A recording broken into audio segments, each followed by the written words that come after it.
by Medicaid. 70% of all seniors in nursing homes in Georgia are covered by Medicaid. And already, our state leaders' partisan and self-defeating and selfish decision not to expand Medicaid in Georgia has sentenced many Georgians unnecessarily to suffering and death and run hospitals into bankruptcy in our state. And if the GOP proceeds to gut the Medicaid program, the impact on maternal health and infant and pediatric health in this state will be devastating. So we need to raise our voices, regardless of our politics, against these proposed cuts to the Medicaid program that will put maternal health and infant health in Georgia at risk. Thank you so much for being here. We're going to open this up for your questions now. And I'll just say this is, we're all Georgians, we're all Americans. We may not see eye to eye on the issues. I welcome your candid feedback. I welcome your criticism. I welcome tough questions. Let's just stay connected to the fact that we're all here together. We're all citizens. Let's keep this civil. Turn to your neighbor and introduce yourself for a moment.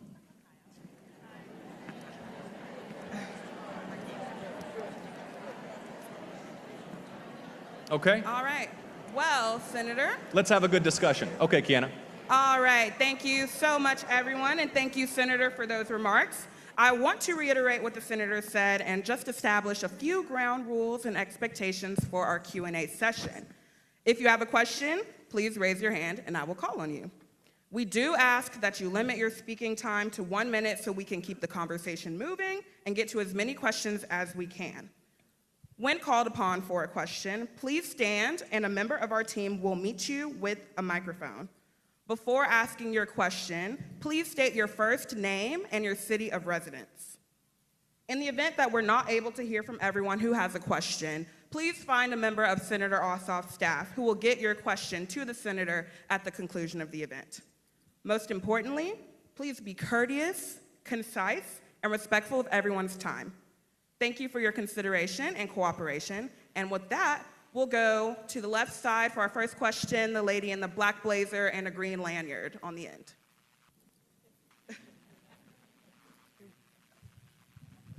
Good morning, Senator Good morning. Jon Ossoff. I'm originally from my name is Arjo. I live here in Smyrna City.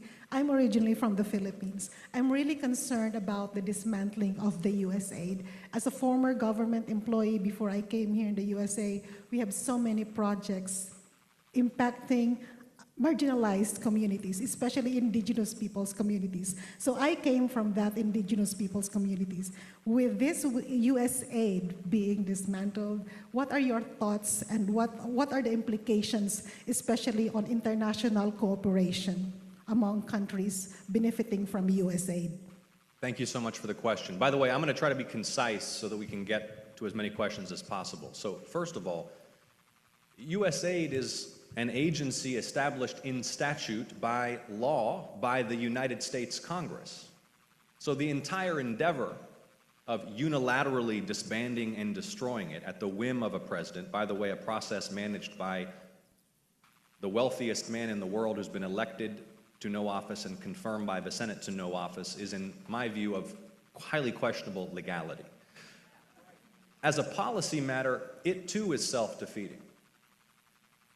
Just like destroying research and development in the United States is self-defeating, trying to cancel clinical trials run through the NIH is self-defeating. Destroying America's research enterprise will pay for it for a century in lives lost and opportunities lost. So too will we pay for a century if we retreat from our humanitarian mission around the world, which saves lives, creates opportunity, prevents instability, helps us to wield influence around the globe. Who do you think is filling the vacuum when the United States leaves?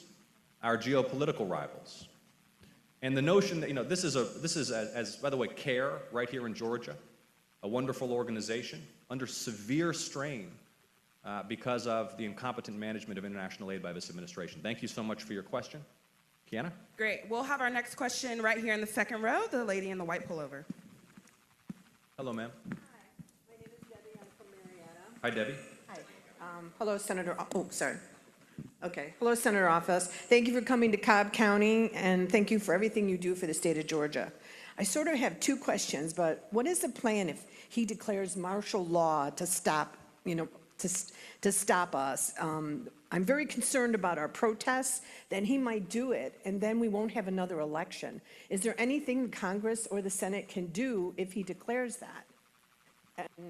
And my second question is, how do we undo the damage that he's done? Thank you, What is Debbie. going to be done?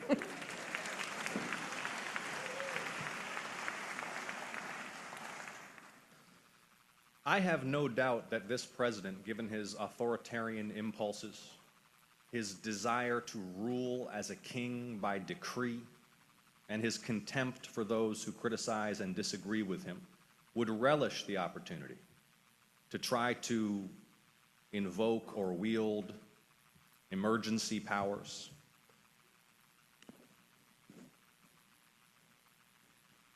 That cannot deter us as citizens from peacefully exercising every constitutional right to which we are entitled as American citizens to speak out and to advocate for the kind of country that we want to live in. And we will not be deterred from exercising our right as citizens.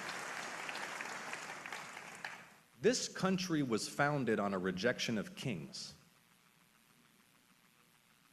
And my view is that the American people have no interest in this new experiment in monarchy that this president is trying to impose. I think that it is deeper than political party. I'm hearing from Republicans and independents here in Georgia who are horrified that we have a president who would overtly defy federal judicial orders and show that kind of contempt for the rule of law and the Constitution.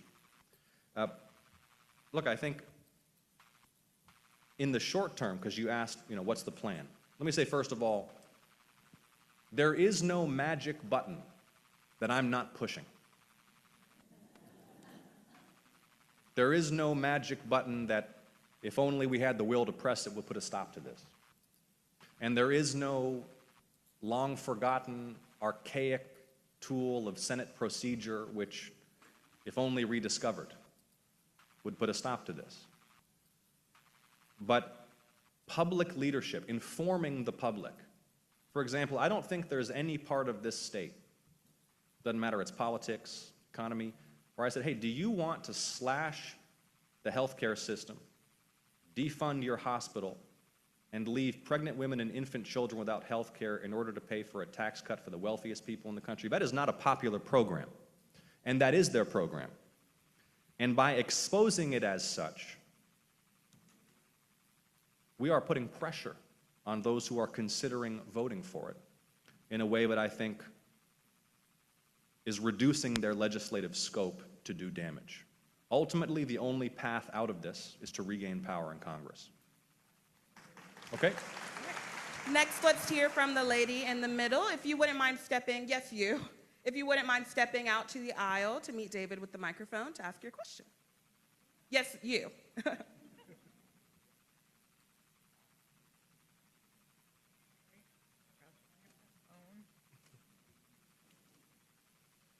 Hello. Hello. My name is Christine, and I'm from Tucker, Georgia. Hi, Christine. Good to see you. Good to see you. I have supported you from the very beginning when you ran the first time, and you didn't live in my district, but I was there at your very first rally, and I will be there with you till the very end. Oh, thank you, Christine. You're welcome. So after the last presidential election, I was so depressed. Yeah. I couldn't even leave my house. I couldn't watch the news. And I sat there and I thought to myself, what can I do, just me as one person, do to change the way that I feel and the way that I felt other people felt? So I created something called the Pocketbook Brigade. And we've been holding marches in Tucker, Georgia. Our last march was this past Saturday, and we had 2,000 people that came. Wow. We have another march coming on May the 10th about maternal mortality in Georgia, Good. okay? What I want to know is, what else can I do to help you to do what we need to do to turn the tide and get back the leadership that we need in Washington? What other things? Do I have to do more marches? I'm going to be on a radio show this coming Wednesday. They want to talk to me about the Pocketbook Brigade. What can I do on that show to talk about what we need to do so that I can do the most that I possibly can to serve what you're doing to help us to win back our country? Thank you, Christine. And thank you for your advocacy and your activism and for being an engaged citizen. And I think that you are doing it right now by participating in this open dialogue with elected officials. You are doing it by organizing peaceful protest. Yeah. Peaceful protest matters. Peaceful protest can change history. And when we are dealing with a president who wishes to impose his will by decree on the American people, as if a king, then I think that we have an obligation peacefully to protest that. We have an obligation as citizens to raise our voices against it. And I think you're exactly right to highlight maternal mortality here in Georgia. We have among the highest maternal mortality rates in the United States. For many years in Georgia, maternal mortality for black women was higher than maternal mortality in Iraq, a country that was in a state of armed conflict. Half of our counties have no OBGYN physician. And the ultra-draconian abortion ban that's been imposed in this state is forcing women, as we've heard from doctors consistently from the last year in official proceedings, forcing women to proceed with non-viable and high-risk pregnancies, forcing them to travel across state lines to get medical care that they need for their health or for their lives, requiring women to develop more and more severe infections, cases of sepsis, even to require hysterectomies because vital medical care is delayed. And if the Medicaid program is gutted, as I said, and this is maybe the most important message from me to you and members of the press today, if the Medicaid program is gutted as proposed, the impact on maternal health and infant health in Georgia will be catastrophic. Thank you so much, Christine, for your advocacy. Great. Thank you, Christine. Next, we'll hear from the lady on the middle row right here with the sunglasses and a bun. Yes. Very cute bun, Mike. I'm sorry, there you are, ma'am. Thank you. Oh, okay. Hello, my name is Sarah Boehm. I'm a resident of Decatur. I actually have two questions for you. The first, I'm with a coalition of fired CDC employees called Fired But Fighting. Thank you. So we saw on your website that you've been appointed to the Appropriations Committee. We are deeply concerned about the cuts to CDC and proposed cuts to HHS in fiscal year 26. What are three things you'll do to support HHS and public health in general during fiscal year 26? And the second is, I was at the CDC support rallies outside Roybal campus where Senator Warnock showed up and gave a speech. I also attended a roundtable he hosted where fired CDC employees and federal employees and a few different federal employees were able to share our stories and ask for help directly. So he didn't just listen, he signed a letter to Secretary Kennedy demanding answers, added resources for fired feds to his website, and assigned dedicated staffer to assist us individually.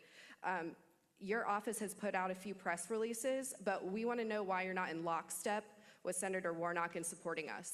Thank you so much. Thank you so much. And in fact, I was pleased to join Senator Warnock in sending that letter to Secretary Kennedy. In fact, I recall at, I think about 2 a.m. when we were debating Mr. Kennedy's prospective confirmation to the U.S. Senate. And those of us who were in opposition to his confirmation were holding the Senate floor all night in opposition.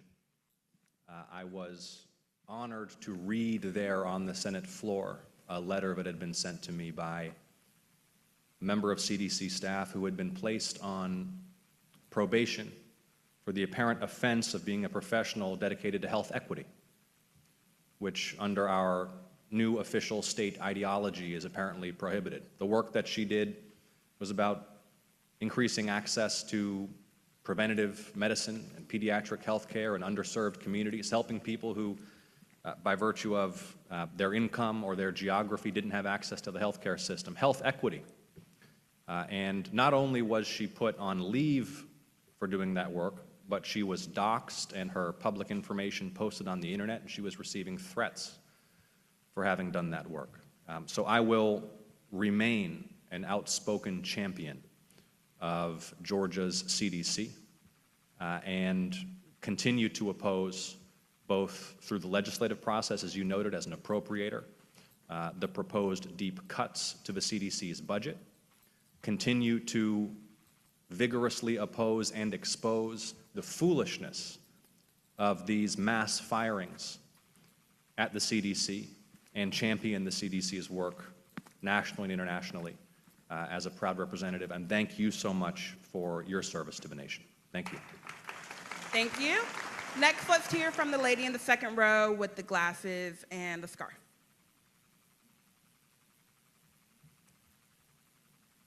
Good morning, Senator. Brunessa Drayton from Powder Springs, Georgia. Good morning, Brunessa. Good morning, sir. As a mom of 4 boys, one being a rising senior who is focused in wanting to attend an HBCU, my concerns right now are primarily with the Department of Education and its current leadership. Wanted to get your thoughts on, what you are thinking as far as addressing, concerns that they may have with the dismantling of the Department of Education and funding of HBCUs. Thank you. Thank you so much, Brunessa. And let me say, I have been and will remain a champion for Georgia's HBCUs, and I'm grateful to the extraordinary work that Georgia's HBCUs do as jewels in America's system of higher education, the extraordinary work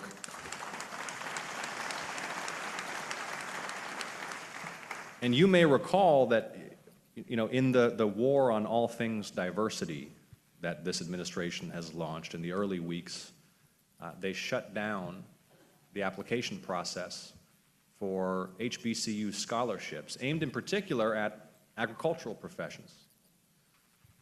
At Fort Valley State University, for example, which trains next generation of agricultural professionals.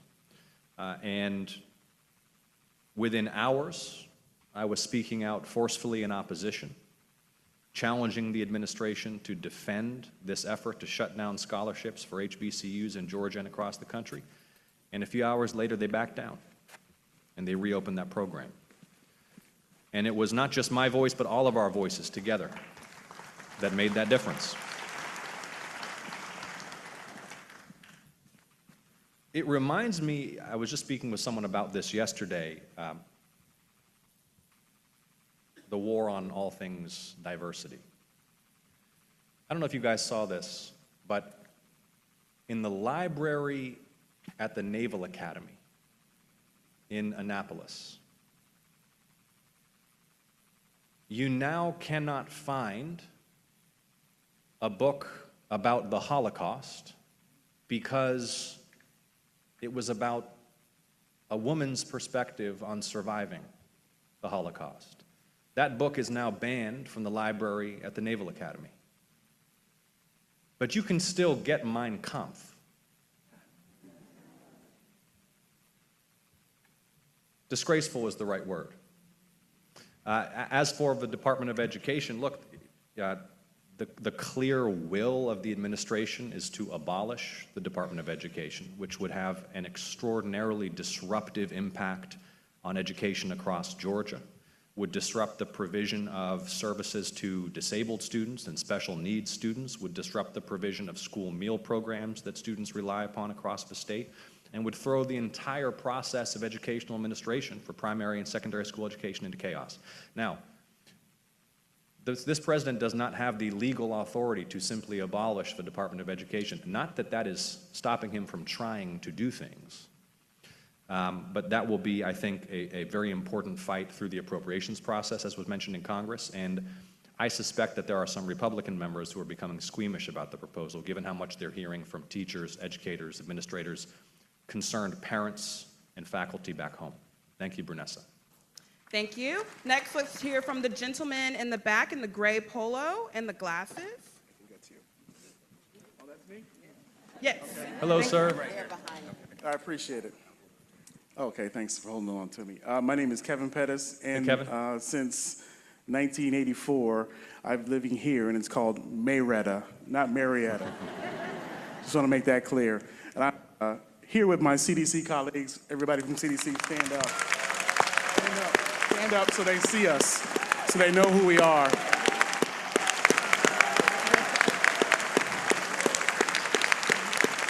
Now, I want everybody to know that for 30 years, I have been giving myself, my time, and my efforts to making sure public health and top priority for us, not only here at CDC, but also to serve Georgia and as a whole.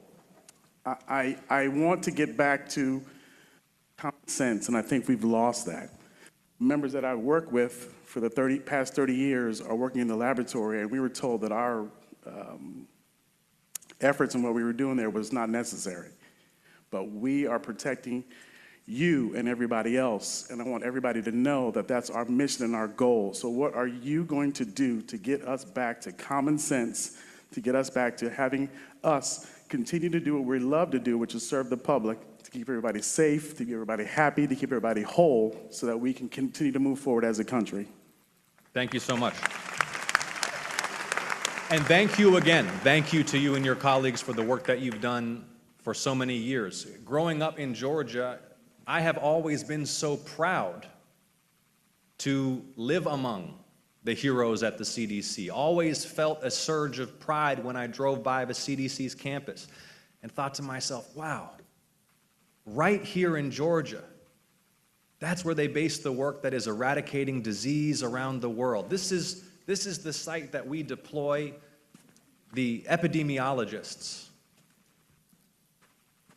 who work to prevent disease outbreaks in every part of our planet and protect the American people from threats to public health, threats to public safety.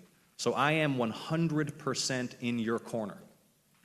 And I will use every tool at my disposal in the legislative process to defend you as a public advocate, as a legislator, as a member of the Appropriations Committee and the Intelligence Committee.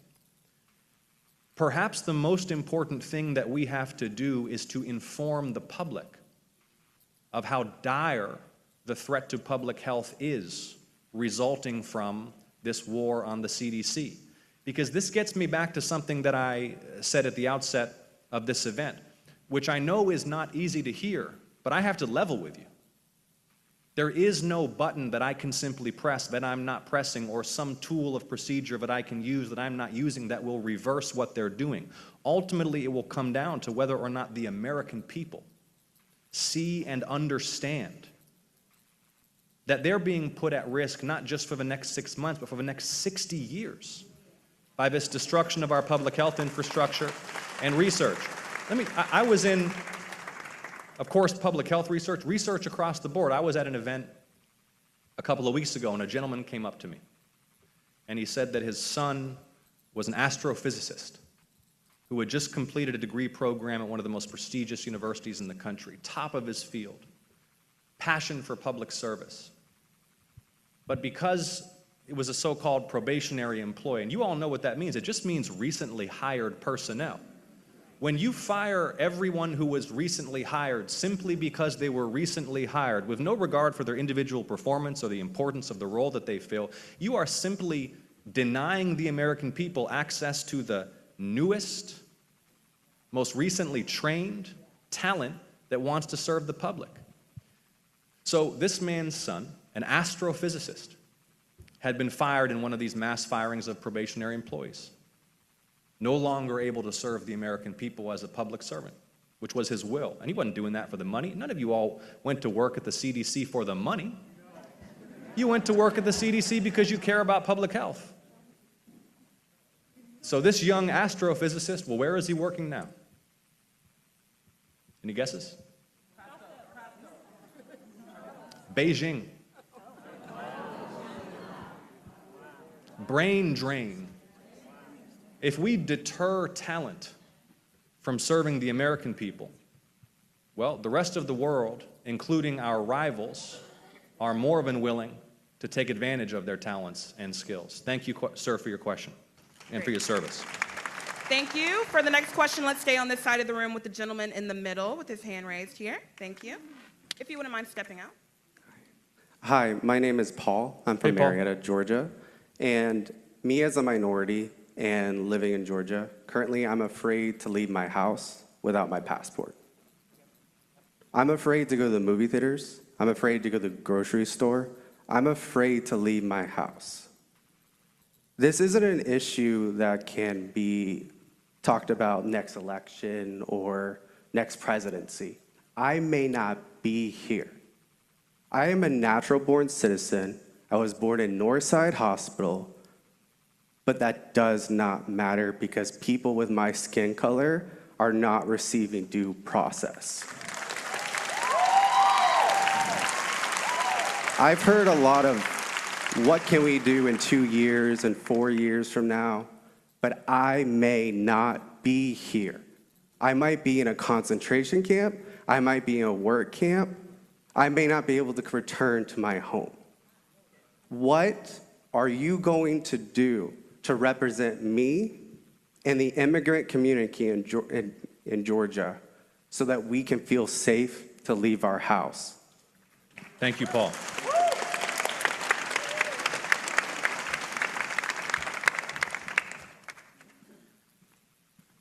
I noted, Paul, and thank you for your question, that, and this is about fear as a political tool and as a tool of government.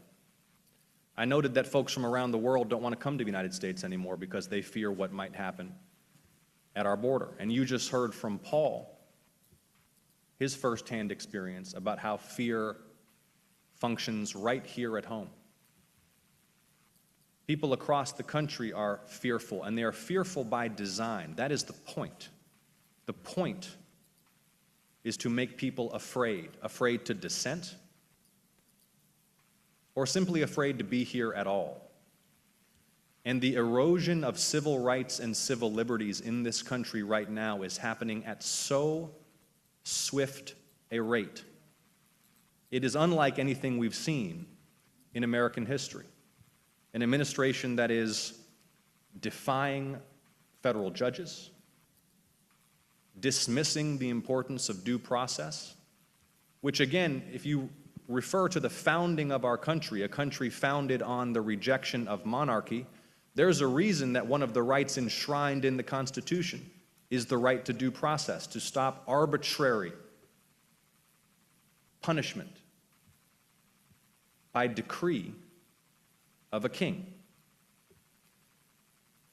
One of the very first things I did when this administration took power, and after Marco Rubio went down to El Salvador and met with the dictator in El Salvador,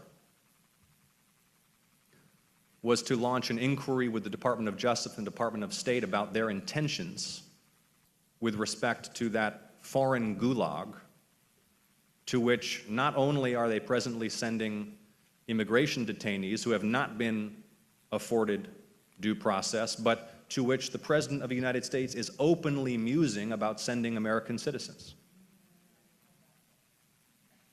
So I hope that we can all take a step back, no matter our, and Paul, this gets to your point about how do we respond. We all got to take a step back from whatever our political affiliation, our past voting behavior, our preferences might be, and just ask ourselves the question, if the President of the United States is threatening to send American citizens to foreign gulags, and their official position is that once they've sent you there, well, even if they made a mistake, there's nothing they can do about it. This requires us as Americans to reject and defeat authoritarianism, putting aside whatever other differences we might have on public policy. So, Paul, to your question, I have been and I will remain a vigorous advocate for civil rights and civil liberties for everyone in this country, hold administration officials to account when they come and testify before the Congress, send and open inquiries demanding answers into their conduct at every opportunity where I believe it threatens my constituents and their freedom. Thank you so much for your question, Paul. Yeah, go ahead, Paul.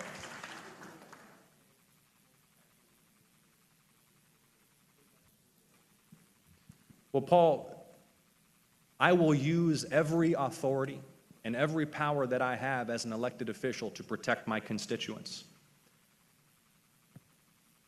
We all have a role to play here as citizens to inform the public about what's happening to our country and to rally opposition to it. And my team and I will be available to you. And we're at your fingertips whenever you need help, and let's work creatively together to identify more solutions. Thank you so much, Paul. Thank you, Paul. Next, let's move to this side in the very back, white t-shirt with your hand raised. Thank you. Thank you for coming. We appreciate it. My pleasure. So you keep saying that there isn't a magic button. Yeah. And I recognize that you're a senator and not in the House. And everything that Trump is doing is leading us down an authoritative rule. Why are there no calls for impeachment? This is unacceptable. I will not live in an authoritative country, and neither will any of these people. You can do more. Think outside the box. He needs to be impeached. I will not live like this. My dad is retired full-bird Army colonel. My parents are healthcare. I have a son with autism. I have kids that attend Title I school. Do you think that there's nothing can be done? No. Do something more. I like you, and I will vote for you if you are brave and you do what we need. We need him impeached. We need him removed. Thank you, ma'am. Thank you.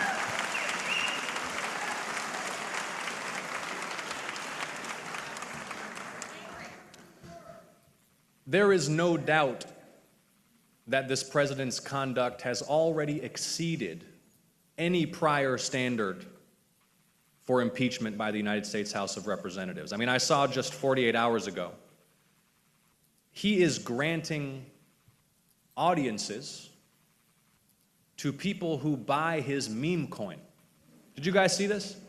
So it is, in our corrupt political system, it is a standard practice, tragically, for elected officials to grant audiences and time to people in exchange for campaign contributions. He is granting audiences to people who purchase the meme coin that directly enriches him. So, where is everybody who was so furious about Hunter Biden's paintings? Which, by the way, I do not defend. When the sitting president of the United States is selling access for what are effectively payments directly to him, there is no question that that rises to the level of an impeachable offense. And the reality is that that's just one of many. Defying a federal court order, for example. So, I agree with you. But as I said at the beginning, I also have no choice but to be candid with you about the situation that we face and the tools that are at our disposal. As strongly as I agree with you, ma'am. And I regret if this is an unwelcome response, but my job is to be honest with you. The only way to achieve what you want to achieve is to have a majority in the United States House of Representatives. And there is, and believe me, I'm working on it every single day. Every single day. And I want to work creatively with you to identify more solutions, more that I can do. And let's make sure that a member of my team contacts you so we can continue the conversation. Thank you, ma'am. Thank you so much. We have time for 2 more questions. Let's head right here in the middle, the lady who's had her hand raised.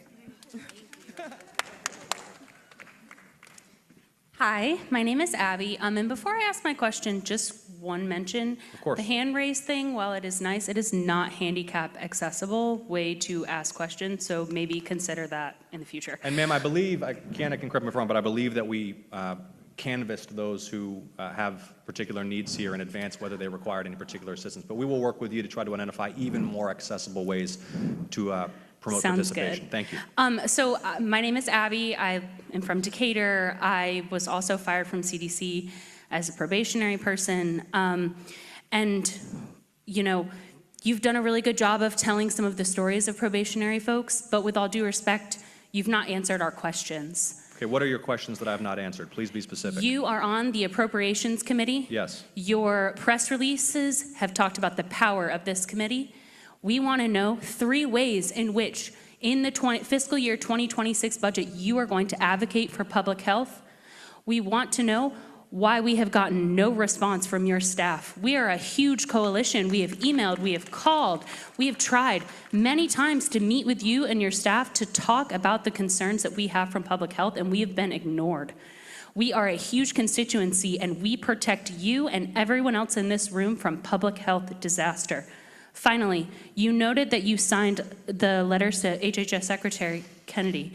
There was one signed yesterday about Head Start. Your signature was not on it. There are 18,000 preschool children in Georgia that rely on Head Start. There was another letter on April 2nd about the public health funding that's been clawed back from states.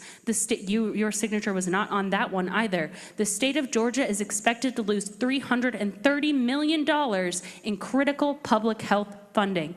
There was another letter on April 1st that was signed by over 30 Democrats in the US Senate calling on Kennedy to answer for the firing of thousands of federal workers, including 1,300 in Georgia that worked at CDC. You did not sign that letter either. So how are we to trust you to support us if you can't even sign a letter? That is the lowest form of support. Thank you so much, ma'am. Thank you for your passion. Thank you for the specificity of your question, which I will answer with specificity. And let me say that this is what democracy is all about, folks. And I welcome tough questions. I welcome criticism. I ask to be held accountable. That's the purpose of events like this. And unlike some of my colleagues, we have not pre-screened these questions. I'm not reading them from a list that my staff gave me. We're opening it up to my constituents. So, through the appropriations process, all right, you asked for 3 specific things that I will do. And by the way, I will also call you within the next 5 days, having gotten together with my team to identify in greater detail exactly what we can do. And I will make sure that your organization has a meeting in the next week with members of my health policy team. In fact, we can set that up. We can set that up for today. Where is Tara? Tara is right here. Tara leads health policy for my office. You guys, if you want to, you can meet with her today, and I'll speak with you by phone within the next week. Thank you for coming, and thank you for holding me accountable. Now, and hold on, Neil, before you get all our info, let me just finish answering the question. Okay. As an appropriator, CDC accounts, other HHS public health accounts, and global health accounts will be among my priorities on the Appropriations Committee, provided we can get bipartisan cooperation to do an actual budget. Right? You'll recall what happened just a couple of months ago when, on a partisan basis, Republicans in Congress basically signed a blank check for the administration. I will work to avoid that. I will work to make sure that CDC funding, HHS public health funding, and global health funding are robust and protected. And I will continue to do everything I can to hold accountable the Secretary and the new leadership at CDC for these outrageous cuts to the CDC's workforce, which put the American people at risk. Let's continue the conversation. Thank you so much for asking me the question, and thank you all for your service to public health and global health. All right? Great, thank you. For our final question, let's go here to the second row, David. Blue jacket? Yes. Hello, ma'am. Hello, my name is Cheryl, and I'm living in Marietta. My question is about the Congress. I don't understand how the Congress can not take their position with the president. We have a lot of Republicans that come up, they don't like this, they're not going to support this. But then when it comes down to it, the president is the one making the call, and Congress is just sitting back saying, oh, well. Now, isn't Congress supposed to be held for the constituents? They haven't done anything in the last 8 years that I can think. They go back and forth wanting to bring charges against other people, but they've done nothing for the people that have elected them in office. What can be done to get Congress to stand up and take a stand for the people? Thank you, ma'am. And it's a great, and I regret that it's our final question, but we will work to follow. I'll make sure members of my team are available to ask and answer any further questions that you have. So, ma'am, to your point,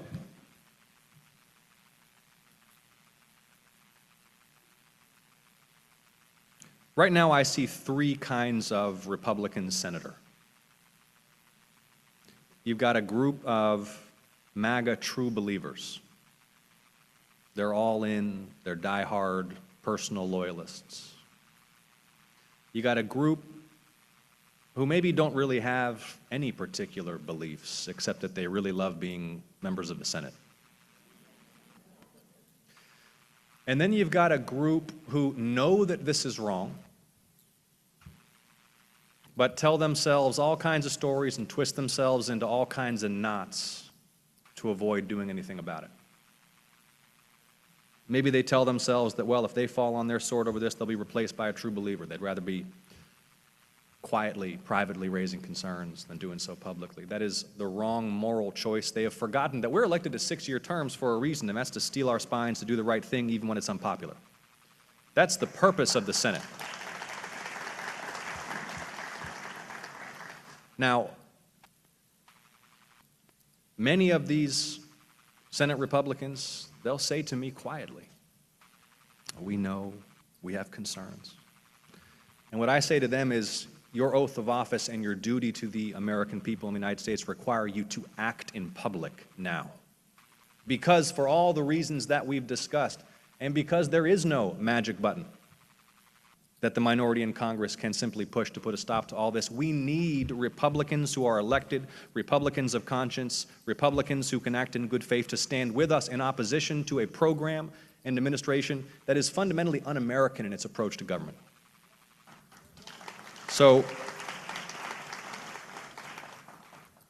I will continue to have those vigorous conversations, honest conversations directly with my colleagues on the other side of the aisle. I thank you for your attendance and for your question.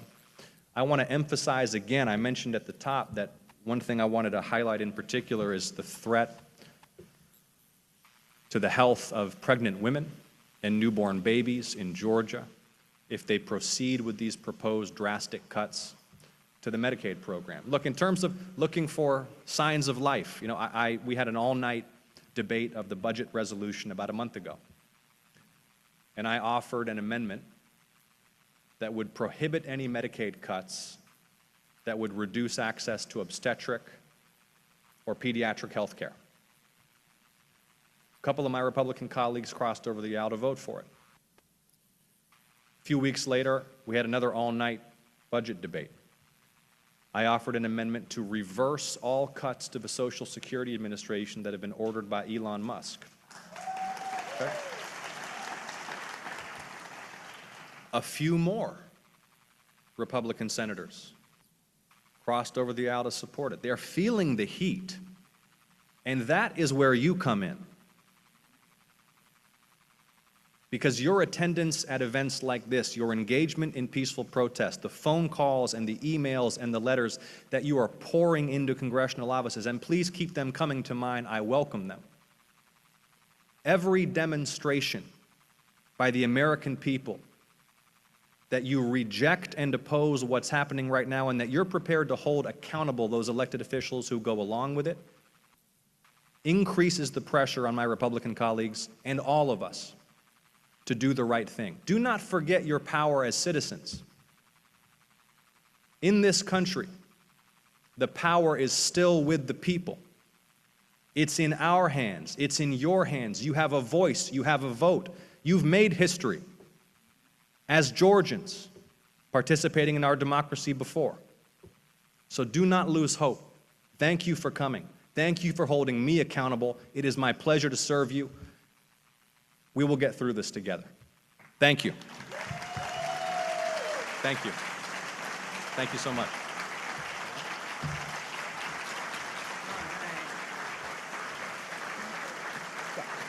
Thank you all again for joining us today for a town hall.